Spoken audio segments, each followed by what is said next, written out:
দেখলো আমাদের কথা তো শুনেই না।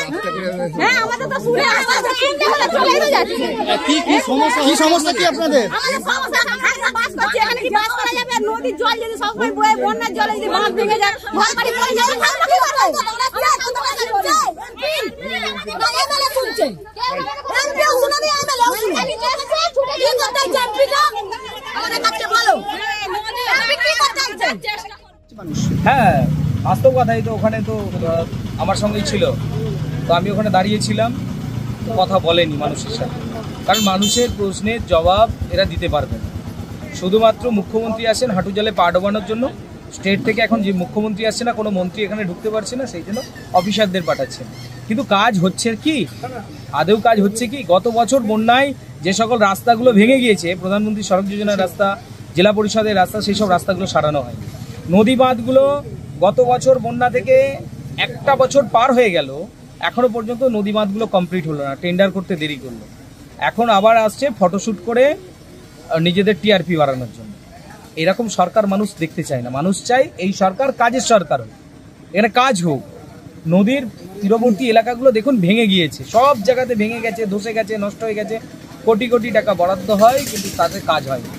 আমি নিজে এসেছি, আজকে 3-4টে পয়েন্টে আমি দাঁড়িয়েছিলাম, ওনারা আসবেন, আমি যেখানে দাঁড়াচ্ছি সেখানে পালিয়ে যাচ্ছি, যেখানে দাঁড়াচ্ছি সেখানে আর আসছে না। মানে পুলিশ গোলক ধাঁধার মতন ঘোরাচ্ছে ওনাকে। আমি জানি না কেন, কিসের ভয়ে। তো আমি আজকে নিজে ছুটে এলাম ওই জন্য, এখানে যেহেতু মারোপাড়াতে ঢুকেছে তাই ছুটে এলাম। এই যে ওনাকে অভিযোগগুলো জানালাম, অবিলম্বে নদীর তীরবর্তী বাঁধগুলোকে দ্রুত সংস্কার করতে হবে, যে জায়গাগুলো অল্প বিস্তর ভাঙা আছে সেগুলোকে সংস্কার করতে হবে। বেশ কিছু পয়েন্ট ওনাকে বললাম।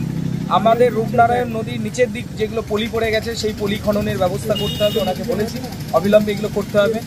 সেই সঙ্গে যে বাঁধগুলো এখন এই যে বাঁধতে রয়ে গেছে, অর্ধেক অবস্থায় রয়ে গিয়েছে, এই বাঁধগুলো যদি কেটে যায়, এই সময় যদি নদীতে জল বাড়ে, বাঁধগুলো যদি কেটে যায়, তাহলে এখানে মানুষের জন্য রিলিফের ব্যবস্থা কী আছে? গত বছর রিলিফের আমাদের খানাকুল 2 পঞ্চায়েত সমিতি থেকে রিলিফ কেনা হয়েছিল, তার টাকা এখনো পর্যন্ত পাওয়া যায়নি। প্রায় 50-60 লক্ষ টাকা এখনো পর্যন্ত পাওয়া যায়নি। আর গত বছর যারা বোট দিয়েছে, স্পিড বোট দিয়েছে, তারা এখনো ভাড়া পায়নি। যারা খাবার দিয়েছে যেসব দোকান, তারা এখনো টাকা পায়নি। তাই এবছর আবার কি হাত পাততে যাবো নাকি আমরা? ওনারা আসবেন, ছবি তুলবেন, চলে যাবেন, এই জিনিস হতে পারে।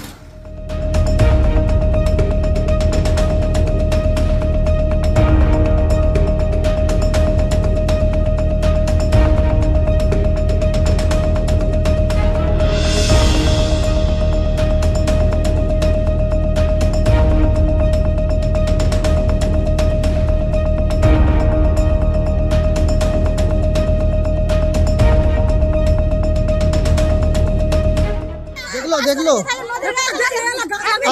আমাদের কথা তো শুনেই না। হ্যাঁ আমাদের তো শুনে চলে যাচ্ছে।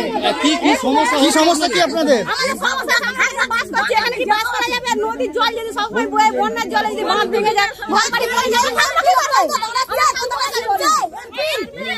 এমএলএ শুনছে এমপিও শুনানি, এমএলএও শুনানি, কি করতে চাইছে এমপিটা? আমাদের কাছে বলো এমপি কি করতে চাইছে? আমাদের ভিডিও ভালো লাগলে লাইক এবং শেয়ার করুন। কমেন্ট সেকশনে গিয়ে জানান আপনাদের মতামত। আরও ভিডিও পেতে আমাদের চ্যানেল সাবস্ক্রাইব করুন এবং প্রতি মুহূর্তে খবরের আপডেট পেতে প্রেস করুন বেল আইকন।